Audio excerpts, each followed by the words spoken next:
আসলাম আপনাদের মাঝে আরেকটি ভিডিও নিয়ে। তো এই ভিডিওতে আমি কথা বলবো প্রাকৃতিকভাবে জন্মানো একটি গাছ সম্বন্ধে, যে গাছটি সবজি গাছ হিসেবে পরিচিত আছে আমাদের দেশে। সেই গাছটির নাম হলো কচু গাছ। তো কচু গাছ প্রাকৃতিকভাবে জন্মেটা হলেও কিন্তু অনেক জায়গায় কিন্তু এর চাষও হয় আবার, হ্যাঁ, বিভিন্ন শহরাঞ্চলে চাষ হয়, মানে বিভিন্ন শহরাঞ্চলে গ্রাম থেকে চাষ করে নিয়ে গিয়ে বিভিন্ন শহরাঞ্চলে এটা বিক্রি হয় বাজারে। তো এই চাষ করে বা প্রাকৃতিকভাবে যেটা পাওয়া যায় সেটা আবার বিদেশি বাজারে কচুলতি কীরকম, এখন এত পরিমাণে এটা ভাইরাল হয়ে গেছে যে বিদেশ পর্যন্ত এটা চলে গেছে, মানে বাইরের দেশ পর্যন্ত চলে গেছে। কারণ এটাই বলবো যে বিদেশের বাজারে কচুলতি কীরকম। তো বাংলাদেশে কচুলতির জন্য প্রখ্যাত জয়পুরহাট জেলার পাঁচবিবি উপজেলা। হ্যাঁ, বাংলাদেশের সবচেয়ে বেশি মানে কচু উৎপাদন হয়, মানে চাষ হয়, মানে প্রাকৃতিকভাবে না, লোক চাষ করে, সেটা আপনারা জয়পুরহাটের পাঁচবিবি উপজেলায়। তো সারা দেশে সারা বছর এই অঞ্চলে প্রচুর কচুর লতি উৎপাদন করে এবং দেশের চাহিদা মিটিয়ে বিদেশে রপ্তানি করে। মানে একমাত্র এই জায়গা থেকেই, বাংলাদেশের জয়পুরহাট থেকেই কচুর লতি বিদেশে রপ্তানি করা হয়। তো দেশের গণ্ডি পেরিয়ে বিদেশে রপ্তানি হচ্ছে কচুর লতি, সেটা একমাত্র জয়পুরহাটের এই পাঁচবিবি উপজেলার জন্যই।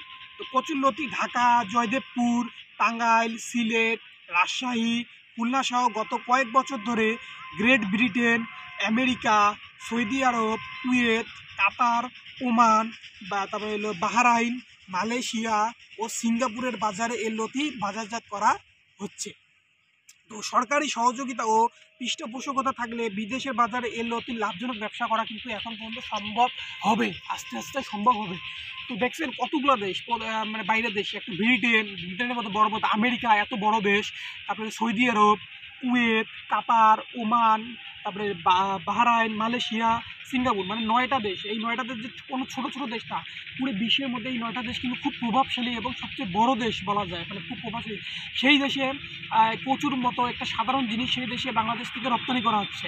তাহলে ভাবেন এই কচুর কী পরিমাণ বর্তমান ডিমান্ড আছে, মানে কী পরিমাণ আছে এই কচুর। তো অবশ্যই আপনারা যদি কচুর চাষ করার জন্য ভেবে থাকেন, তাহলে আমার মানে বলা যায় আমার থাকবে হইলো আপনারা অবশ্যই কচুর চাষ করেন। হ্যাঁ, কচুর চাষ অবশ্যই শুরু করে দেন এবং কোনো পরিমাণ সহযোগিতা নেবে, বা কচু নিয়ে যদি কোনো পরিমাণ আপনাদের বলা যায় হলো আপনাদের যদি কোনো প্রশ্ন থাকে, তাহলে অবশ্যই আমাদের কমেন্টে জানাবেন আপনাদের কী কী পরিমাণ প্রশ্ন আছে। সেই প্রশ্নগুলোর আমি সঠিক উত্তর দিতে মানে চেষ্টা করবো আর কি, মানে সঠিক উত্তর দিতে, যেন আপনারা ঠিকমতো কচু চাষ করতে পারেন এবং আপনারাও যেন বিদেশে রপ্তানি করতে পারেন এই কচু।